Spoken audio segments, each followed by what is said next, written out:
রাসূল সাল্লাল্লাহু আলাইহি ওয়াসাল্লাম বলেছেন, সাবধান, তোমরা সন্দেহ করা থেকে বিরত থাকো, কারণ সন্দেহ করা হচ্ছে সবচেয়ে বড় মিথ্যাচার। না জেনে কারো প্রতি সন্দেহ করাও বড় গুনাহ। সহিহ বুখারী হাদিস নং 5640। আসসালামু আলাইকুম আমার প্রিয় আপু ভাইয়ারা, আপনারা সবাই কেমন আছেন? নতুন আরেকটি ভিডিওতে আপনাদের সবাইকে আবারও স্বাগত জানাচ্ছি। আজকের ভিডিওটা আমি একবারে রান্নাবাড়া থেকে শুরু করে দিয়েছি দুপুরের। এখানে যে আমি টমেটোর ভর্তা করে নিব, তো টমেটোর ভর্তা করার জন্য আমি টমেটোগুলোকে মাঝখান থেকে কেটে নিয়েছি, 2 ফালি করে আমি কেটে নিয়েছি। নিয়ে তারপরে এখন এই যে একটা প্যানের মধ্যে টমেটোগুলো দিয়ে দিয়েছি, দিয়ে তারপরে সামান্য একটু তেল ছড়িয়ে দিচ্ছি যাতে করে প্যানের গায়ে লেগে না যায়। তো এই কারণে আমি একটু তেল ছড়িয়ে দিয়েছি। আর এখন এই যে একটু লবণ ছড়িয়ে দিলাম উপর থেকে, দিয়ে তারপরে একটা ঢাকনা দিয়ে ঢেকে রেখে দিচ্ছি। আর এই তো বেশ কিছুক্ষণ পরে আমি ঢাকনাটা তুলে একটু উল্টে দিব, যাতে করে দুইটা সাইডেই খুব ভালোভাবে আর কি সিদ্ধ হয় আর একটু পোড়া পোড়া হয়ে যায়। তো একটু পোড়া পোড়া করে এভাবে করে মানে ভেজে নিলে মানে টমেটোর ভর্তাটা খেতে বেশ ভালো লাগে।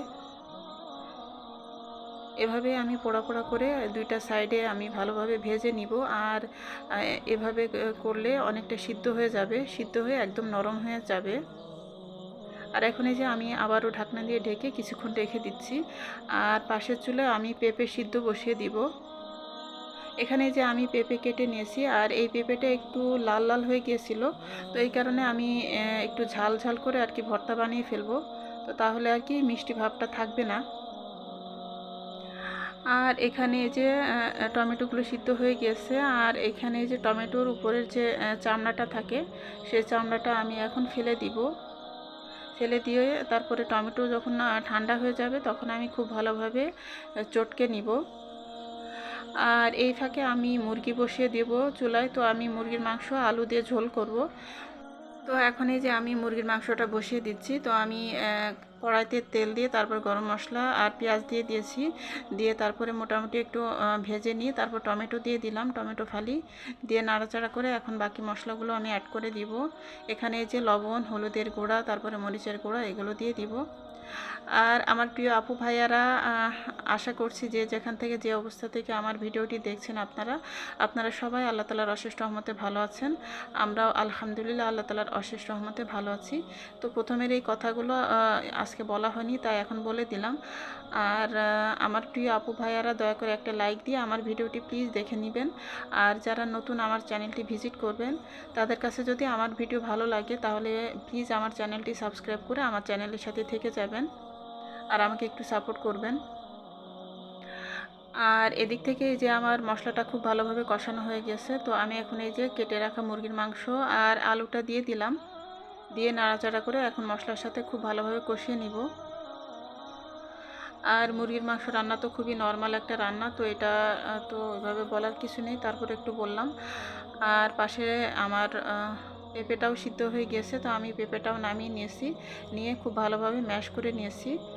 আর টমেটোটাও ঠান্ডা হয়ে গিয়েছে, তো টমেটো আমি ভালোভাবে ম্যাশ করে নিয়েছি, মানে হাতের সাহায্যে আর কি চটকে নিয়েছি খুব ভালোভাবে। আর এদিকে এই যে আমার মুরগির মাংসটাও খুব ভালোভাবে কষানো হয়ে গেছে, আমি এখন ঝোলের পানিটা দিয়ে দেব, দিয়ে জাল হতে থাক। তারপরে আমি ভর্তাগুলো পাশের চুলায় বানিয়ে নিব। এই তো আমি ঝোলের পানিটা দিয়ে দিলাম, দিয়ে তারপরে এখন এই যে নাড়াচাড়া করে খুব ভালোভাবে সব কিছু মিশিয়ে নিয়ে তারপরে ঢাকনা দিয়ে ঢেকে রেখে দিব। আর এই তো এভাবে আমার মুরগির মাংসটা রান্না হতে থাক, আর পাশের চুলায় আমি ভর্তাগুলো তৈরি করে নিব। আর ভর্তাগুলো আসলে মাশাআল্লাহ খুবই মজা হয়েছিল। আর পেঁপে ভর্তাটা তো একদমই মিষ্টি লাগেনি, পেঁপে ভর্তাটা তো অনেক বেশি মজা হয়েছিল। আর টমেটো ভর্তাটাও খুব মজা হয়েছিল। আমার হাজব্যান্ড তো খুবই পছন্দ করেছেন। এমনিতে আমার হাজব্যান্ড তো সহজে মানে কোনো কিছুর প্রশংসা করতে চায় না, তো দুইটা ভর্তারই অনেক প্রশংসা করেছেন। আর এই তো এখন আমি শুকনা মরিচ ভেজে নিব। তো প্যানের মধ্যে আমি সরিষার তেল দিয়ে তারপরে শুকনা মরিচ দিয়ে দিয়েছি, দিয়ে তারপরে এখন এই যে শুকনা মরিচগুলো ভালোভাবে ভেজে নিব। আর এখন এই যে কড়াইতে আমি সরিষার তেল দিয়ে দিয়েছি, দিয়ে তারপরে অল্প কিছু পেঁয়াজ দিয়ে দিব, দিয়ে হালকা করে ভেজে নিয়ে তারপরে আমি ম্যাশ করে রাখা টমেটোগুলো দিয়ে দিব। আর আসলে ভাজা পেঁয়াজটা আমার ছোটো মেয়ে খেতে চায় না, আর আমার ছোটো মেয়ের টমেটো ভর্তাটা খুব পছন্দ, তো এই কারণে আমি অল্প করে একটু পেঁয়াজ দিয়েছি, কারণ বেশি পেঁয়াজ দিলে আবার ও খেতে পারবে না, যেহেতু ও পেঁয়াজটা একদমই খেতে চায় না। এই তো এখানে এই যে আমি টমেটো ভর্তাটা দিয়ে দিয়েছি, আর এখন এই যে লবণ দিয়ে শুকনা মরিচ আমি গুঁড়া করে রেখেছিলাম, তো সেটাও দিয়ে দিলাম। দিয়ে এখন এই যে সব কিছু খুব ভালোভাবে নাড়াচাড়া দিয়ে মিক্স করে নিব। মিক্স করে নিয়ে তারপরে আমি পরিমাণ মতো ধনিয়া পাতা দিয়ে দিব, দিয়ে তারপরে আমি নাড়াচাড়া দিয়ে নামিয়ে নিব। তো এই তো মজাদার টমেটো ভর্তা আমার তৈরি হয়ে গেল। আর আমি খুব সিম্পলভাবেই ভর্তা তৈরি করে থাকি, আর এই ভর্তাটাই খেতে অনেক বেশি মজা হয়ে থাকে। এখন এই যে আমি একটা সার্ভিং ডিশে টমেটো ভর্তাটাকে সার্ভ করে নিব, নিয়ে তারপরে আমি পেঁপে ভর্তাটাও তৈরি করে নিব।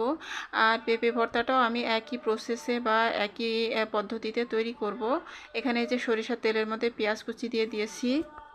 এখন এই যে আমি পেঁয়াজটা খুব হালকা করে ভেজে নিব, খুব বেশি ভাজবো না, মানে হালকা করে ভেজে নিব।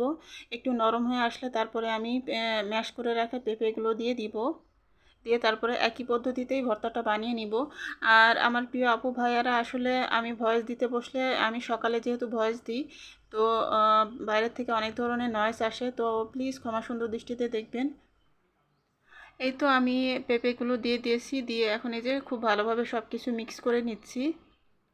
আর শুকনা মরিচ লবণ দিয়ে গুঁড়া করে রেখেছিলাম, তো সেটাও এখন দিয়ে দিলাম।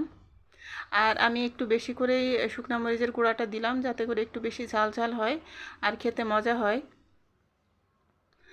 আর এখন এই যে পরিমাণ মতো ধনিয়া পাতা দিয়ে তারপরে খুব ভালোভাবে নাড়াচাড়া করে মিক্স করে নিব। তো মিক্স করে নিয়ে নামিয়ে নিব, আর এই তো হয়ে গেল আমার মজাদার পেঁপে ভর্তা। আর এখন এই যে আমি টেবিলে খাবারগুলো দিয়ে দিব। এই তো আমার ভর্তাগুলো রেডি, এই যে মজাদার আমার টমেটোর ভর্তা, তারপরে এখানে এই যে পেঁপের ভর্তা, আর এখানে এই যে মুরগির মাংস আলু দিয়ে ঝোল।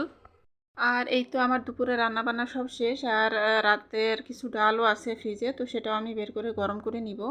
আর আজকে বিকালবেলা একটু বাইরে বের হব আমরা, তো আমি, আমার হাজব্যান্ড আর আমার ছোট মেয়ে, তো আমরা একটা শপে যাব, সেখান থেকে কিছু কেনাকাটা করব আর কি। আর এই তো এখন এই যে রান্না বান্না শেষ করে তারপরে শাওয়ার নিয়ে নামাজ আদায় করে তারপরে খাওয়া দাওয়া করে একটু রেস্ট করব। রেস্ট করে তারপরে বিকালের দিকে আমরা বের হব। আর এখন তো যেহেতু দিন একটু বড় হয়েছে, আগের তুলনায় দিন এখন অনেকটাই বড় হয়েছে, তো এই কারণে এখন একটু সময় পাওয়া যাচ্ছে, তো এই কারণে বিকালের দিকে আমরা বের হব।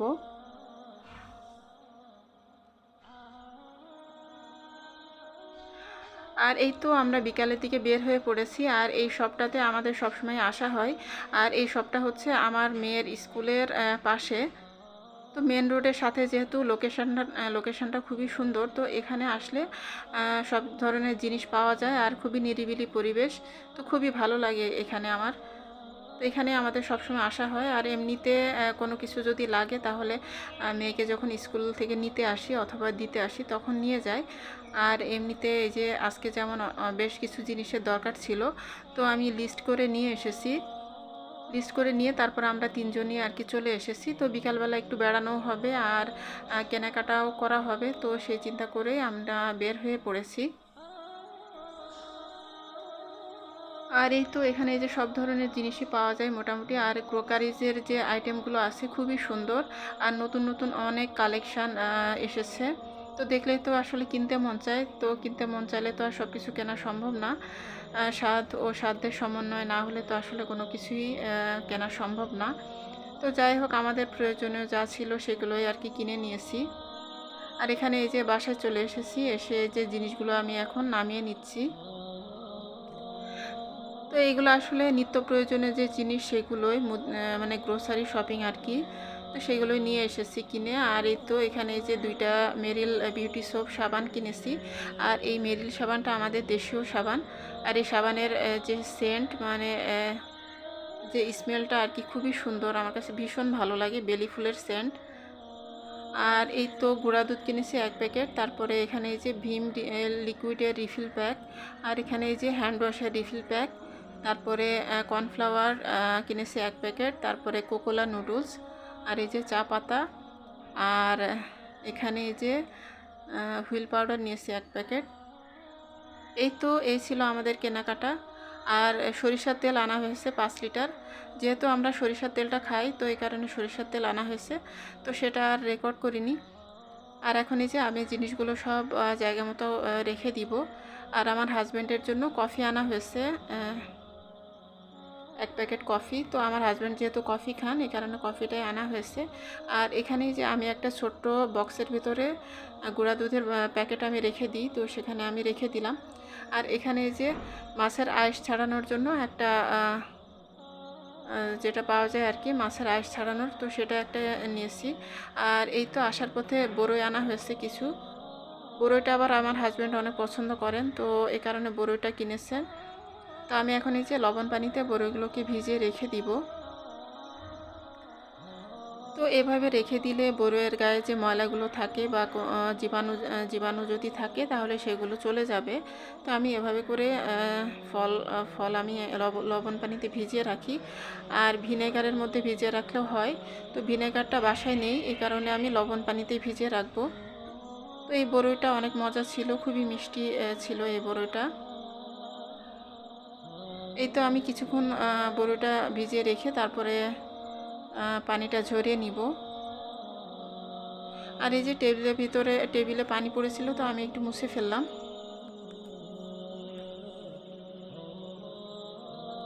আর এই তো আমি পানিটা এখন ঝরিয়ে একটা স্ট্রেনারের মধ্যে করে রেখে দিব। পানিটা ঝরে গেলে তারপরে বড়িগুলো খাওয়া হবে। আর এই তো এইখান থেকে আজকের মতো বিদায় নিয়ে নিচ্ছি আমার প্রিয় আপু ভাইয়ারা। জানি না আপনাদের কাছে আমার ভিডিও কেমন লেগেছে। যদি ভালো লাগে তাহলে দয়া করে একটা লাইক দিয়ে দেবেন প্লিজ। আর আজকের মতো আমি এখান থেকে বিদায় নিয়ে নিচ্ছি। আল্লাহ হাফেজ, আসসালামু আলাইকুম।